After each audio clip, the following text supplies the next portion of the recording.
अब बात कर लेते हैं बच्चों अपन संचार कैसे होता है।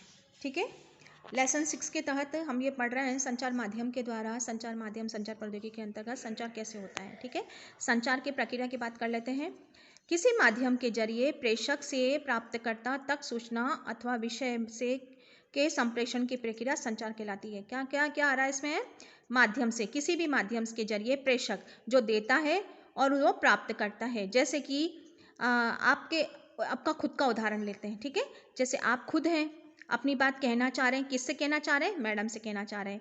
प्राप्त कौन कर रहा है? मैडम कर रही है। ठीक है, आपने प्रश्न किया, प्रश्न मैडम ने सुना आपके प्रश्न को, फिर वापस उसका उत्तर वापस आपको प्रेषक को दिया। मतलब ये संचार प्रेषक से प्राप्तकर्ता, प्राप्तकर्ता से प्रेषक तक पहुंचना, संप्रेषण की प्रक्रिया संचार कहलाती है। ठीक है, इजीली समझ में आ गया।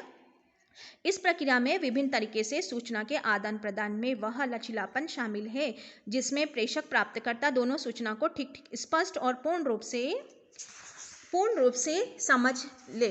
ठीक है, इसमें जो बात कह रहा है वो समझ में आना चाहिए, जो सुन रहा है वो समझ में आना चाहिए। ठीक है, संदेश पर आगे की योजना बनाने के लिए श्रोताओं दर्शकों की प्रतिपुष्टि भी ठीक तरह से उसी प्रकार प्राप्त करता है जैसे बाजार में कोई उत्पाद भेजने से पहले बाजार का सर्वेक्षण द्वारा प्राप्त किया जाता है। बात मतलब कोई भी जो उत्पादक होता है वह मार्केट में कोई भी चीज़ उतारने से पहले सर्वेक्षण करता है कि उसकी डिमांड कितनी है, कितनी आवश्यकता है। ठीक है, और उसके लिए कच्चा माल कहाँ से प्राप्त करेगा, हम इसको कहाँ से, ये पूरा उत्पाद की प्रक्रिया के तहत आ जाता है। तो बाजार का सर्वेक्षण किया जाता है कि उसकी डिमांड कितनी है, हम इसको सप्लाई करेंगे और सप्लाई के माध्यम कैसे होंगे, ये सब बहुत सारी चीज़ें। ठीक है, चलिए देखते हैं कि संचार प्रक्रिया किस प्रकार कार्य करती है। इसके वर्णन का एक तरीका इस प्रकार है: किसने क्या, किससे, कब, किस प्रकार, किन परिस्थितियों में कहा, किसका क्या प्रभाव रहा। आमतौर पर किसी भी संचार प्रक्रिया के आधारभूत घटकों का चक्र पूरा करने के लिए इसे एक निश्चित क्रम में व्यवस्थित किया जाता है। प्रभावी सफल संचार के लिए नीचे दिए गए घटकों का कुशलता से नियंत्रण किया जाना चाहिए। इसे संचार के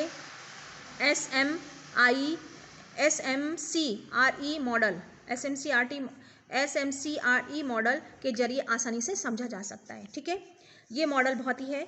अब देखिए इस मॉडल की हम बात कर लेते हैं। पहले क्या आ रहा है? श्रोता आ रहा है, सुनने वाला श्रोता आ रहा है। ठीक है, संचारक आ रहा है, उद्भाव आ रहा है, प्रेषक आ रहा है। उसके बाद संदेश आ रहा है। ये चीज़ क्या कहेंगे? संदेश देंगे, सूचना देंगे, विचार रखेंगे, विषय रखेंगे। ठीक है, उसके बाद चैनल आएगा कि किसके माध्यम के द्वारा वो आगे जा रहा है। चैनल है, साधन है, माध्यम है। ठीक है, फिर एक ग्राही, ये आपको याद कर लेना है बच्चों, बिल्कुल आपके दिमाग में फिट हो जाना चाहिए ये चीज़ें ना।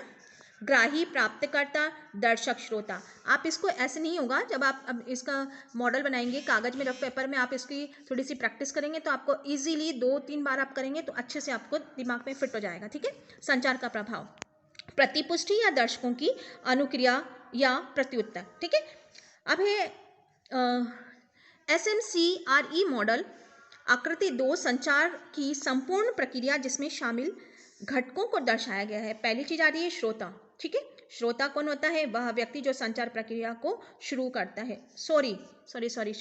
श्रोता नहीं है, स्रोत है। ओके, मैंने यहाँ पे आपको गलत बता दिया था, है ना, स्रोत है ये, सॉरी, स्रोत है। स्रोत वह व्यक्ति है जो संचार की प्रक्रिया के शुरू करता है। वह पूरी संचार प्रक्रिया को प्रभावी बनाने के लिए उत्तरदायी मुख्य घटक है। वह श्रोता दर्शक के एक विशिष्ट समूह को इस प्रकार संदेश देता है और देती है कि न केवल संदेशों का सही संप्रेषण परिलक्षित होता है बल्कि उसके अपेक्षित अनुक्रिया भी प्राप्त करता है। वह आपके शिक्षक, माता पिता, मित्र, सहपाठी, विस्तारकारियों, कर्ता, नेता, प्रशासक, लेखक, किसान, देश के दूरस्थ क्षेत्र में देशज जानकारी रखने वाले कोई जनजातीय व्यक्ति हो सकता है, हो सकती है। ठीक है, ये स्रोत है। ठीक है, संदेश की बात करते हैं। यह वह विषय है या सूचना है जिसमें संचार द्वारा प्राप्त की गई इच्छा करता है, स्वीकार करता है या उस पर कार्रवाई करता है। कोई भी ऐसी तकनीक, वैज्ञानिक आम जानकारी हो सकती है या किसी व्यक्ति, समूह या अधिक बड़े जन समुदाय को रोजमर्रा की जिंदगी या ज्ञान के किसी क्षेत्र से संबंधित सामान्य या विशिष्ट विचार हो सकता है।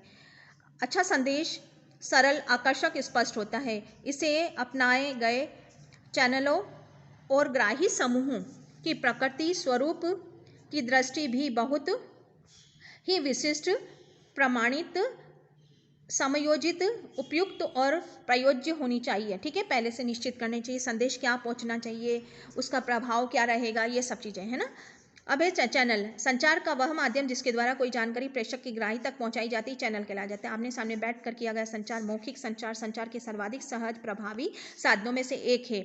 यह विश्व के बहुसंख्य विकासशील और अल्प विकसित देशों में सर्वाधिक प्रचलित संचार माध्यम है, किंतु समय के बीतने के साथ साथ समाज में हुए सामाजिक परिवर्तन की दृष्टि से यह एक रुख उन्नत जन संचार माध्यमों में बहु माध्यम प्रौद्योगिकी की ओर हो गया है। जैसे कि अभी टेक्नोलॉजी से हम आपके संचार कर रहे हैं, फ़ोन के माध्यम से आपसे बातचीत करते हैं, इंटरनेट के माध्यम से हमारी वीडियो आप लोगों तक पहुंचाई जा रही है। ठीक है, चैनल दो प्रकार के हो सकते हैं। अंतर्वैयक्तिक संचार चैनल जैसे कि अलग अलग व्यक्ति के समूह, जन संचार माध्यम द्वारा संचार के चैनल जैसे कि उपग्रह, बेतार, ध्वनि तरंगे। ठीक है, ग्राही है प्राप्तकर्ता। संदेश या संचार को लक्ष्य को रूप में ग्राही या श्रोता दर्शक होता है।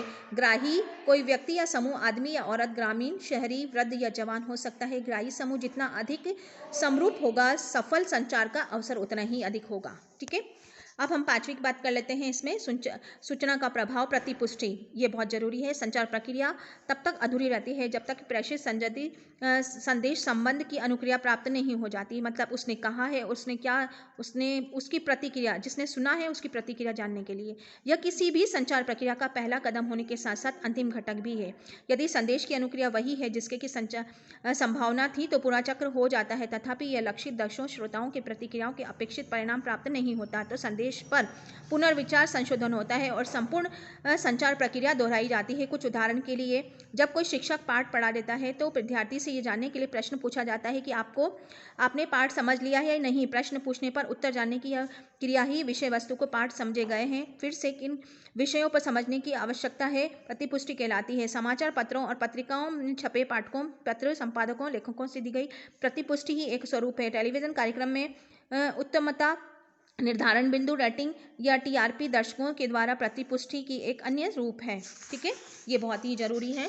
अब नेक्स्ट वीडियो में मैं आप लोगों को लेती हूँ 6.2 में संचार माध्यम मीडिया क्या है। ओके।